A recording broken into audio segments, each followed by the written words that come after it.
Thank you, Mr. President.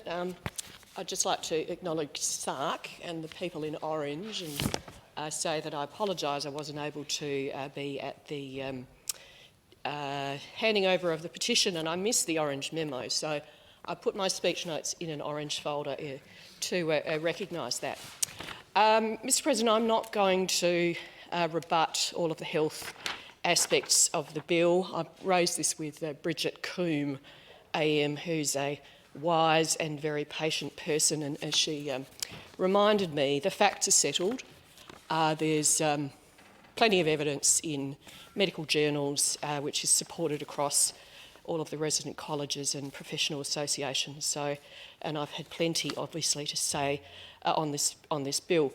Bridget Coombe is a very patient person. She and Barbara Baird lobbied a number of us for many, many years.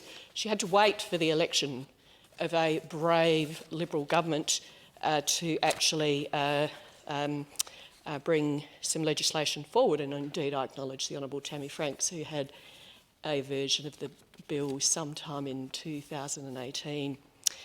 Indeed, I think the facts are settled and they've been spoken about, and I'm not going to debate data or any of those things, but just repeat some of the comments that I made on the steps of Parliament a couple of weeks ago. I'll be voting against the bill. That's my first point.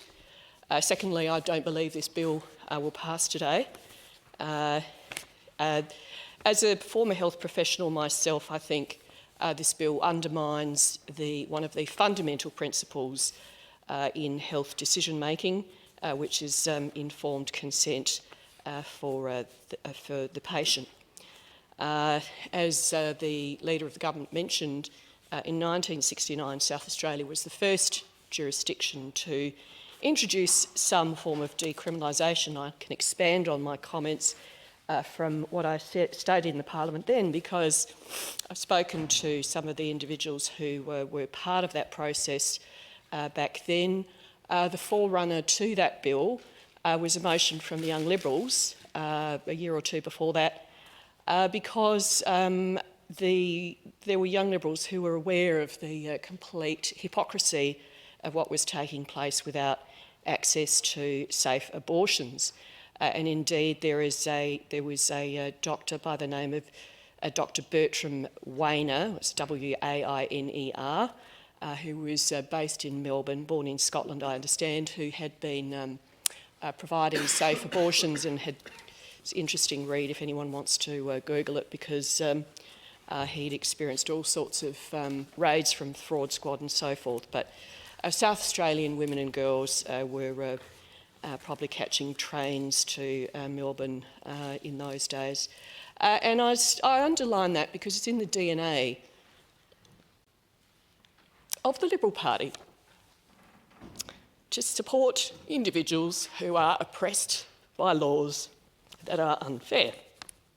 And it's not just a Liberal government that did that. It was Dr. David Tonkin who introduced the first sex discrimination laws in Australia, in South Australia, which is the forerunner to the Equal Opportunity Act.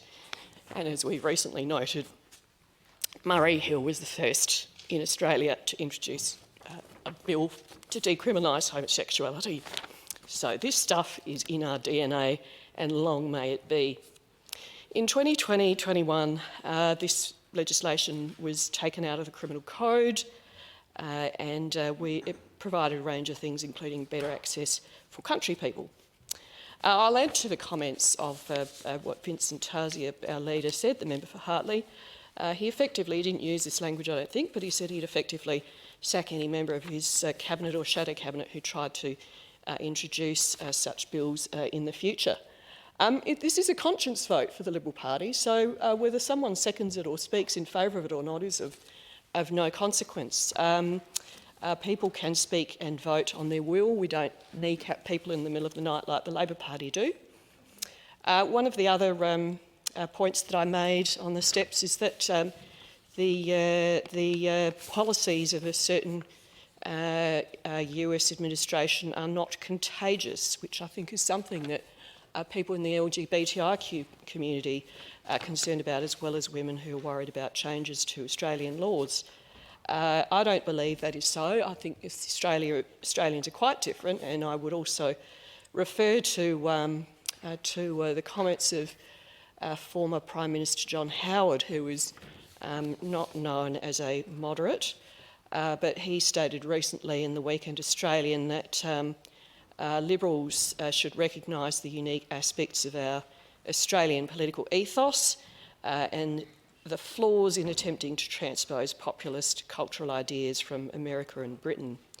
He said, and I quote, "Our political culture is very different to that of America.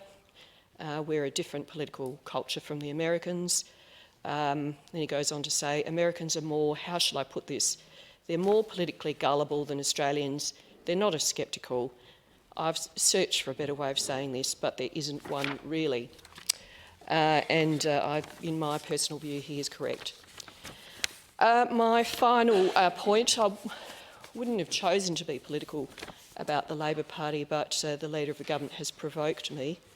And I would just like to point out that Dr Joanna Howe, as I understand it, is a member of the Australian Labor Party and continues to be a member of the Australian Labor Party, in spite of the fact that she has vilified and defamed a number of people, including myself, the Minister for Women, the Honourable Katrine Hildyard, Vicky Chapman and the like. And I wonder if that's the standard that Peter Malinauskas walks past in not having her evicted from the Australian Labor Party for clearly engaging in things which I would be shocked if the constitution of the Australian Labor Party supported the activities, not just the activities, people have whatever beliefs they like, but the way in which we debate, not just in the Parliament, but in the public sphere, should be held to a certain standard. And if the Labor Party won't sack Joanna Howe from their party, then that speaks volumes. With those comments, I indicate I oppose this bill.